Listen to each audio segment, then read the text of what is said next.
Any of you that have watched any one of my videos over the past 2 years will probably come to notice very quickly that basically my USP is that I am dead into trying to recreate the wild for my reptiles, and as a consequence I'm really into the idea of setting up bioactive enclosures, but this wasn't always actually the case. Now then, somewhat on the other hand, what most viewers probably won't recognise is that I actually did used to have another leopard gecko that wasn't the legend Speckles that we all know and love today. Now, she never actually made it into a bioactive setup, and for the majority of her lifetime, she was in pretty substandard conditions. Now, some of my viewers that have been around for a good number of years may well remember Cleo, and if you are still here, that's pretty good. But anyway, what we're going to be doing today is going through Cleo's story, because there's lots of things that I think you could take away and learn from it, and honestly, it might stop you making the same mistakes that I did. So a little bit of background. You may be wondering why I actually decided to get a reptile in the first place, because Cleo, the leopard gecko, was my very first pet reptile, and I did acquire her in about April 2014. Now, the reason for getting her is actually a long story, because I've always just been into reptiles, seriously into reptiles, for as long as I can remember. Who's that you've got there, love? A crocodile. And in 2014, I finally got the opportunity to keep a reptile or an amphibian. At first I actually wanted a South American horned frog, or Pac-Man frog, whatever you want to call them, because I liked how they looked and they just seemed basically dead easy to care for, but I couldn't get one of them. And a local pet shop had leopard geckos in, so I decided to look into them, find out that they're a good pet for beginner reptile owners, and that was what I wanted to keep. And so in the Easter holidays of 2014, I did get my very first pet reptile, Cleo the leopard gecko, and straight away I'd already done a lot of things wrong. Cleo came from a corner pet shop, a dead small, dead old-fashioned, sort of running down. It actually closed down a couple of years later, but that was a pet shop she came from, and the way she was being cared for was completely wrong. She was in a little tiny glass tank that was heated from the bottom with a heat mat that wasn't on a thermostat. The substrate she was on was it was somewhere between gravel and sand, and it was dead sharp and dyed red, so that was just a big no-no.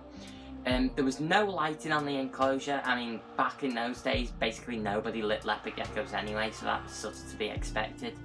But there was food running around the enclosure, mealworms that had turned into beetles, crickets. There was visible remnants of fecal matter all over the spot, and she was living in the enclosure with two others, and they were all adult leopard geckos. So basically it couldn't get much worse. Now, I'd been in a week before to have a look at the leopard geckos that were in and sort of choose one, so that I could go and then just pick one up the next week when I broke up off school for Easter. So I already knew which leopard gecko I was going to have, and this was going to be Cleo. And when I went to get her, it was things were even worse than I've already described, because she had stuck shed all over her face. It was going right back, and it was dead dry, and her eye was completely closed over. So basically she was a dead unhealthy animal in really poor conditions, and if I was going to acquire it, I should have acquired her as a rescue, not paid for her as a pet. Plus, it did look like she'd either broken a jaw and possibly one of her front legs, or maybe she'd had metabolic bone disease in the past or something. I didn't learn this until many years later, but there was part of her lip where she couldn't quite, it didn't close properly, and there was sort of a funny bulge in one of her front legs. So whatever the case, she'd been kept really, really badly before I got her. But I am slightly ashamed to say these days that the way I kept her was not much better. She was in a little tiny exoterraformarium for long enough, which I now currently keep crickets in and nothing else. She had paper towel for a substrate, loads of tiny little hides that were far too small for a leopard gecko. I fed her on like mealworms that I kept in the fridge and weren't gut loaded. Crickets, I kept them in like an outhouse that was dead cold, and obviously they couldn't be gut loaded properly and they just died and they smelled awful, so she wouldn't even eat those. The heat mat that I had on it, which, you know, I don't like heat mats, which we'll get to later in the video, but I had her on a heat mat and it didn't even have a thermostat. Basically, it was just an absolutely awful enclosure, but that was what I read was okay, and I didn't know any better at the time. Honestly though, she didn't do too badly in the setup. She ate the mealworms okay, and she did like start taking to Mario worms or super worms, just fine. And she grew, and you know, she'd eat okay-ish. My feeding schedule was completely off. I was feeding her far too much, far too often. But I actually got a book, it was Leopard Gecko Care, I think it's called, by Lance Jepson.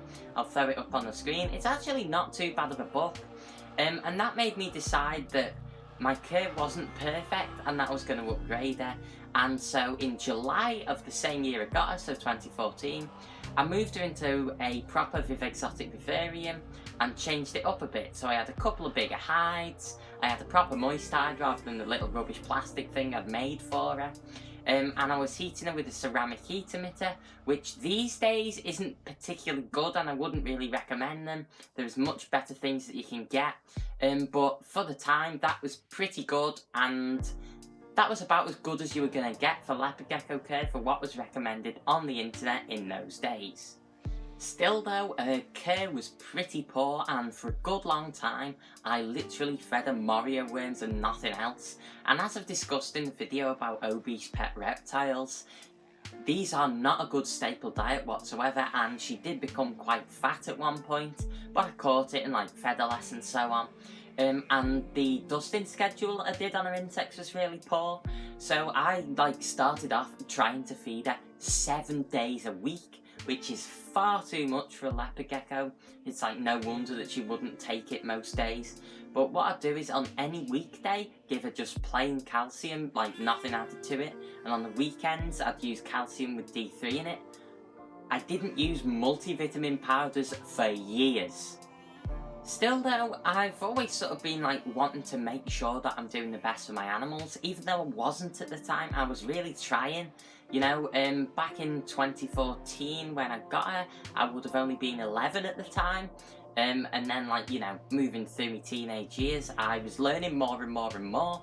And in 2016, I was sort of like getting to the point where I was starting to understand things like more properly. And I started giving her like a more varied diet. So I introduced the mealworms back into the diet and started keeping them properly rather than putting them in the fridge. I started giving her locusts. They were heated like pretty poorly, which isn't great. I actually do recommend heating all live food now if you can, but locusts especially.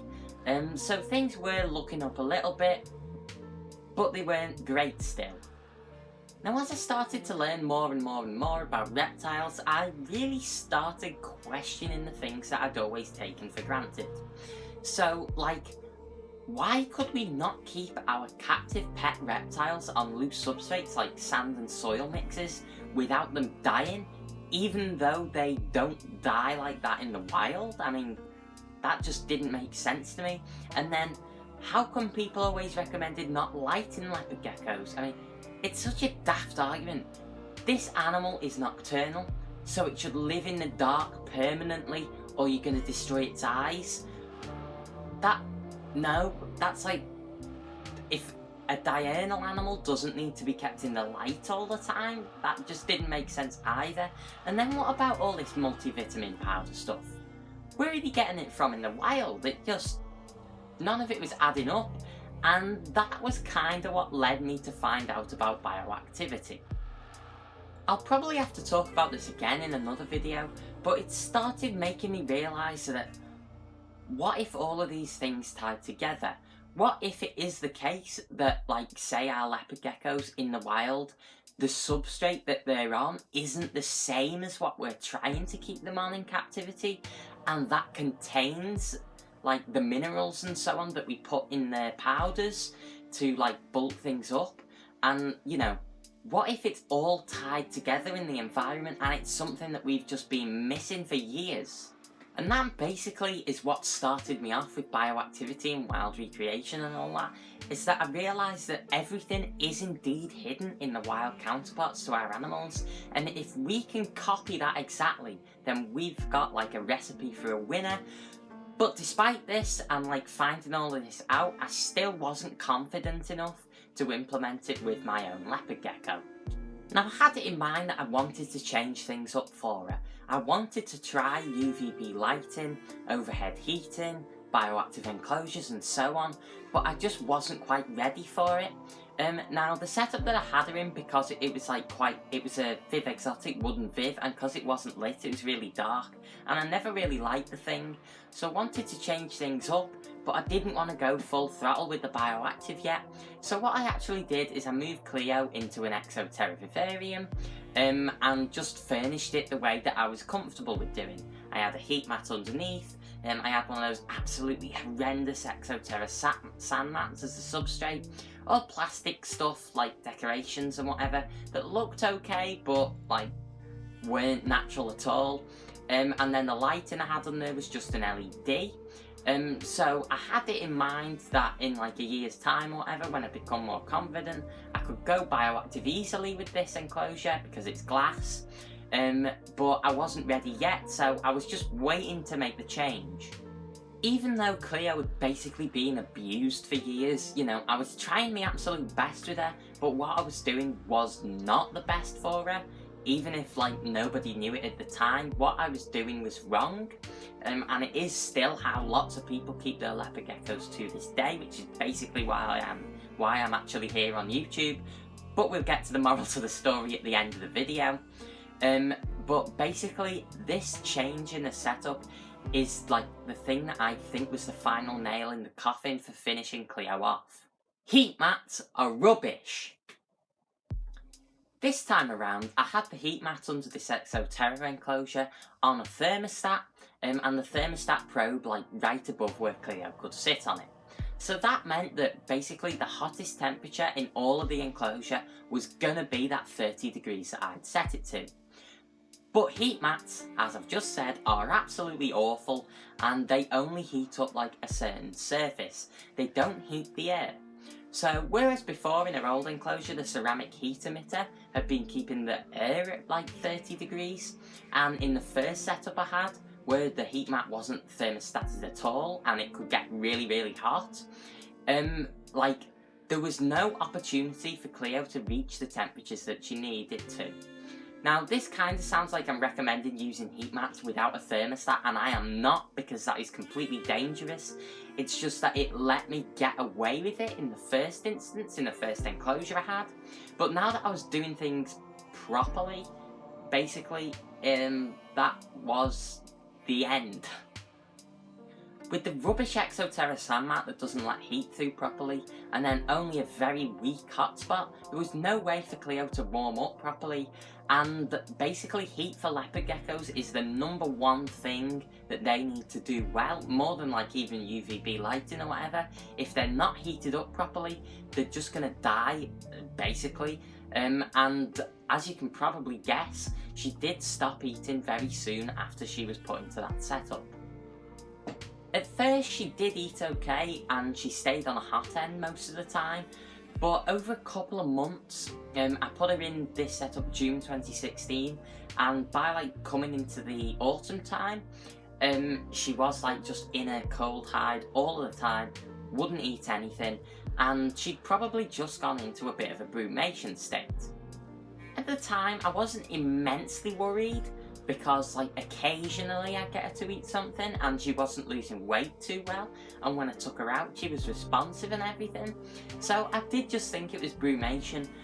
But like as the months wore on and we entered 2017 and it was getting into January and she hadn't eaten for like 3 or 4 months, and like, you know, she'd never brumated before, I was really getting worried. Now, in Christmas 2016, which if you recall is 6 months after we moved Cleo into the Exoterra setup, I did actually get Arcadia's book, The Arcadia Guide to Bioactivity and the Theory of Wild Recreation. And I was reading about this, and this was like really when the epiphany occurred that what I've been thinking like even years before, or months before at least, about bioactivity and wild recreation and so on, that it like really solidified it in my mind, and I was really determined to go bioactive with something. I'd learned that using heat mats was not the right thing to do, and so I thought with Cleo that what I had to do was get her a ceramic heat emitter again, put that over her enclosure, heat her properly, get UV lights for her, and hopefully that would steer her back into action. And it actually worked. I got her a UVB light and put a ceramic heat emitter back on her, and she did actually start basking. She started digging, she started climbing, she became really, really active. She wasn't eating yet, but I was hopeful that things were going to look up until all of a sudden I looked at her and her tail looked really thin, and I weighed her and she'd actually lost 5 grams in a week. Still though, because she became so much more active and I was starting to learn things and do things properly, I'd switched out to the proper heater, I had lighting for her, I'd gone to a loose substrate so that she could express natural behaviours. I was really thinking that things were going to get better until one day I went to go and get her out the enclosure and like look at her again, and you know, she was dead thin and all that, like all of a sudden, and I took her out and I knew she wasn't right. I think it was the 31st of January 2017 and I had her out and she actually opened her mouth at me. She'd ran away and scuttled off in the past, like leopard geckos do if they get afraid, especially in my younger years when I'd frighten her when I was handling her. But she was like actually afraid of me, like properly afraid, opening her mouth. But she wasn't doing it with any vigour or anything, it was just like a slow type of thing, and then she closed it again. And I really knew that she was not right at all because her colours had faded, the inside of her mouth had gone a real pale colour, kind of like the colour of like white fish flesh before it's been cooked, or chicken before it's been cooked. It was a really awful colour, not the pink you're supposed to have. And when she was on my hand, she just would not move, and I knew at this point that she was really sick. It kind of like spurred me into action, and I took everything out of her enclosure, cleaned it thoroughly with a disinfectant. Anything that might have like harboured disease or anything, like the rubbish polystyrene background that you get in the Exoterra enclosures, it was all binned. The loose substrate was binned, went to paper towel, everything was sterilised. All the meanwhile, Cleo was in a little box while I was sorting out the setup, and she did not move at all. Usually she'd try and escape the box I had her in for handling, but she was just lying there.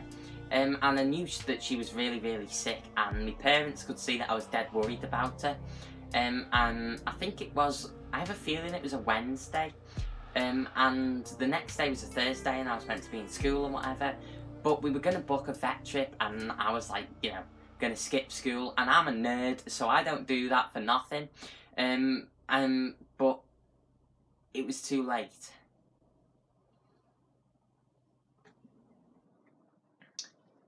When I came down the next morning, Cleo was just dead. She was just lying there, completely stiff.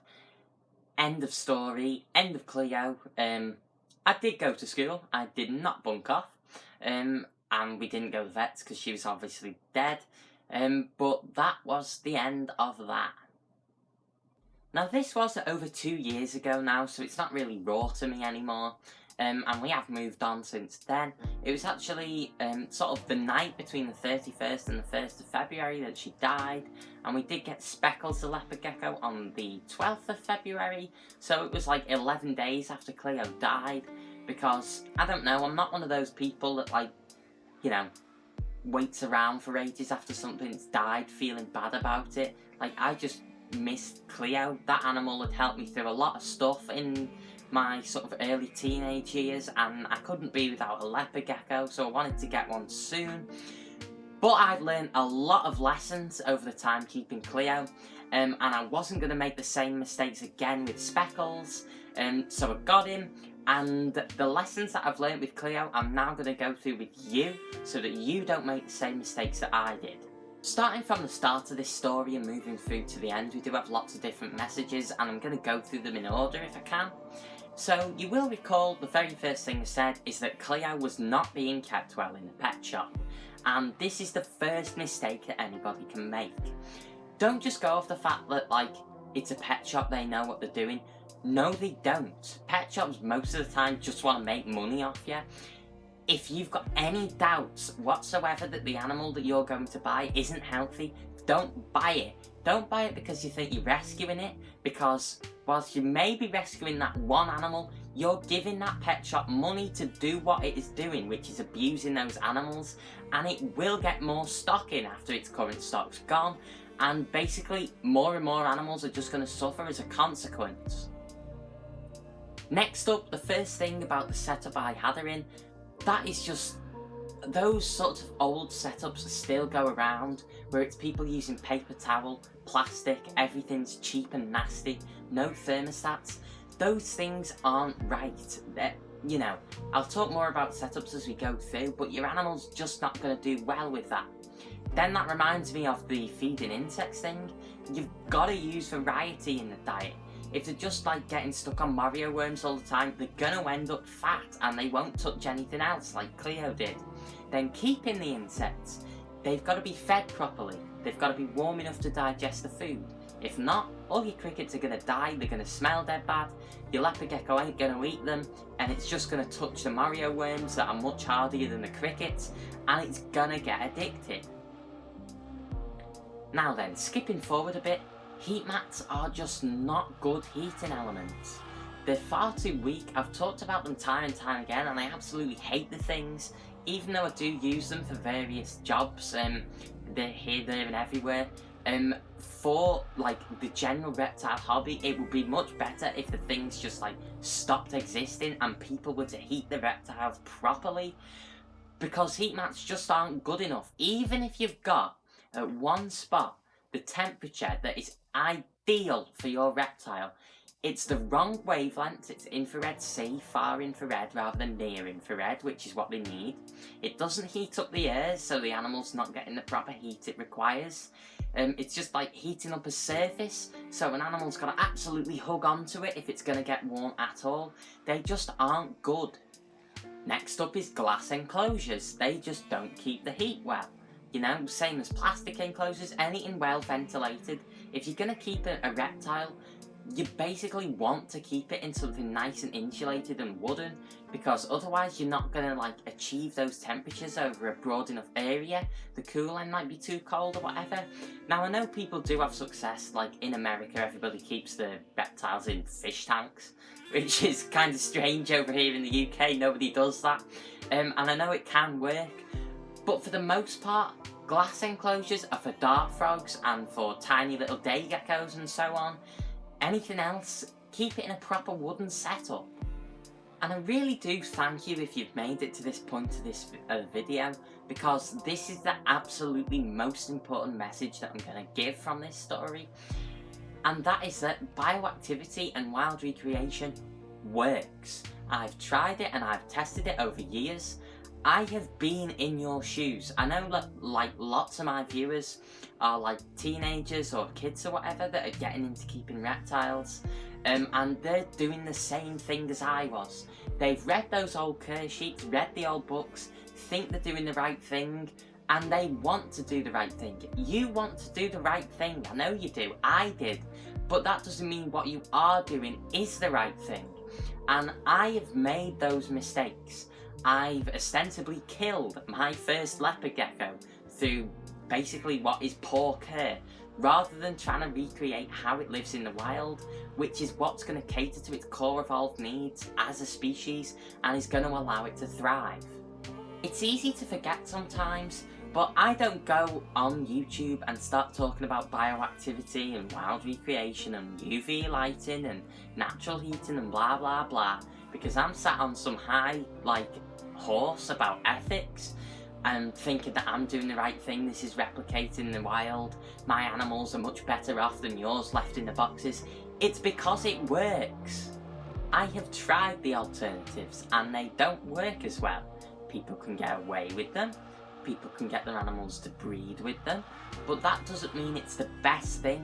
And for us as pet keepers, we need to be doing what is the best for our animals, so that basically, in a really selfish way, I'm going to say now, that we get the most enjoyment out of our pets as is possible. My animals are all in large bioactive enclosures because I want them to do well. I want them to live full lives. I want them to be as enriched, as close as is possible to as they would be in the wild. I want them to be free from disease, free from nutritional disease, free from stress and fear. And I can't see how that is achieved without going full throttle in the wild recreation. Basically, without sounding like too much of a radical, I have made the mistakes over the years. You don't have to. And that, I suppose, is Cleo the Leopard Gecko's legacy to the reptile hobby. I've started this channel, I'm trying to get the word out there as best I can that replicating the wild is the best thing for our pets. This is liable to change. I am not saying that it is forever. Maybe in 2 years' time I'll say that this video is completely wrong, wipe it off the internet and make something completely different, and we'll have a different story to tell. But this is right now, that is what I think and that is what I am saying. So as we finish up the video, I would like to tell you all that Cleo, I've never forgotten Cleo and I never will forget Cleo. And we do have a couple of things about the reptile room, basically, that are like permanent memories of her. So you might have noticed in a couple of reflections or something that I do actually have my favourite picture of Cleo in the reptile room pinned up on the storage cupboards that I've got of her hunting a Mario worm. And then also, one of my latest additions is Chloe, the Chinese leopard snake, and I did actually name her Chloe in memory of Cleo. Anyway, I don't really know how to sign off from this video now because it's just gone from a rant to the end screen. So all I'm going to say is, if you enjoyed this video and would like to see more, then do consider subscribing and I'll have new content out for you soon. But I hope you enjoyed the video and I'll see you in the next one. Bye guys.